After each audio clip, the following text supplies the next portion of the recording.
ಶಮಂತ್ ಎಂಬ ದಲಿತ ಯುವಕನ ಮೇಲೆ ಹಲ್ಲೆ ನಡೆಸಿ ಜಾತಿ ನಿಂದನೆ ಮಾಡಿರುವ ಘಟನೆ ನಿನ್ನೆ ಸಂಜೆ ಸುಮಾರು 6:30 ವೇಳೆಗೆ ನಡೆದಿದೆ ಎಂದು ಆರೋಪಿಸಲಾಗಿದೆ. ಪಾರ್ಥ ಮತ್ತು ರಮೇಶ್ ಎಂಬುವರು ಶಮಂತ್ ಮೇಲೆ ಹಲ್ಲೆ ನಡೆಸಿದರೆಂದು ಹೇಳಲಾಗಿದ್ದು, ಈ ವೇಳೆ ಅವರ ಕೊರಳಲ್ಲಿದ್ದ ಚೈನ್ ಕಿತ್ತಾಕಿ ಹಲ್ಲೆ ಮಾಡಿದ್ದಾರೆ ಎನ್ನಲಾಗಿದೆ. ಹಲ್ಲೆ ವೇಳೆ ಶಮಂತ್ ಅವರ ಎದೆ ಹಾಗೂ ಪೊಕ್ಕೆ ಭಾಗಕ್ಕೆ ಹೊಡೆದಿದ್ದಾರೆ ಎಂಬ ಆರೋಪವೂ ಕೇಳಿಬಂದಿದೆ. ಘಟನೆ ಸಂಬಂಧ ಹೆಚ್ಚಿನ ಮಾಹಿತಿ ನಿರೀಕ್ಷಿಸಲಾಗಿದ್ದು, ಪ್ರಕರಣದ ಬಗ್ಗೆ ತನಿಖೆ ನಡೆದಿದೆ. ಅವನ ಹತ್ರ ಏನು ಮಾತಾಡಿದ್ರೆ ಅವನು ಏನು ಹೇಳ್ಕೊಟ್ಟ ಗೊತ್ತಿಲ್ಲ. ನನ್ನ ಮಕ್ಳು ಹಂಗೆ ಕಂಡ್ಲ ನನ್ನ ಮಕ್ಳ ಇಲ್ಲಿ ಗಲಾಟೆ ಮಾಡಿಬಿಟ್ಟು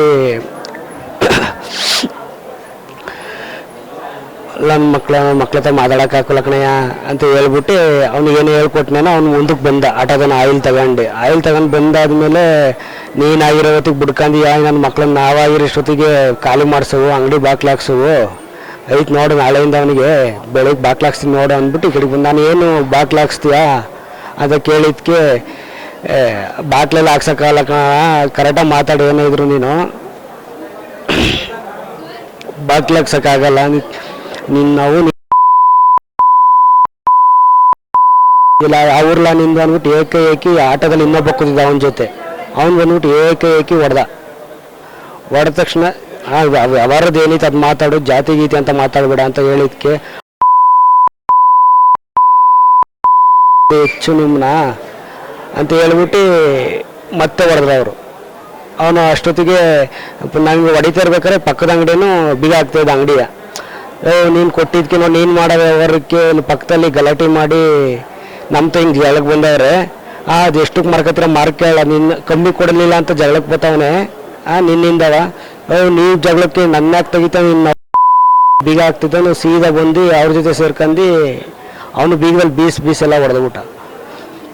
ಇವರು ಸುಮಾರು ವರ್ಷದಿಂದ ನಾವು ಅಂಗಡಿ ಮಾಡಿದಾಗ್ಲಿಂದನೂ ಪ್ರತಿಯೊಬ್ಬರಿಗೂ ನನ್ನ ಮಕ್ಳ ಅಂಗಡಿ ಅಲ್ಲಿಗೆ ಹೋಗ್ಬೇಡಿ, ಪ್ರತಿಯೊಬ್ಬರಿಗೂ ಕಸ್ಟಮರ್ ಯಾರು ಈಗ ಸೇಲ್ಸ್ಗಳವ್ರು ಆಯಿಲ್ ಕಂಪ್ನಿಯವ್ರು ಯಾರು ಬಂದರೆ ಅವ್ರು ದುಡ್ಡು ಕೊಡಲ್ಲ ಕಣ್ರಿ, ಅವ್ರಿಗೆ ಆಯಿಲ್ ಹಾಕ್ಬಿಡಿ ಕಣ್ರಿ, ಬರೀ ಇದೇ ಕಿತಾಪತಿ. ಏನಾರು ಅಕಸ್ಮಾತ್ ಐಟಮ್ ಇಲ್ದಲ್ಲ ಪಕ್ಕದ ಅಂಗಡಿಗೆ ಹೋಗಿ ಕೇಳಿದ್ರೆ ಇಲ್ಲಿ ಸಿಗಲ್ಲ, ಆ ಕಡೆಗೆ ಹೋರಿ, ಬರೀ ಇದೇ ಕಿತಾಪತಿ.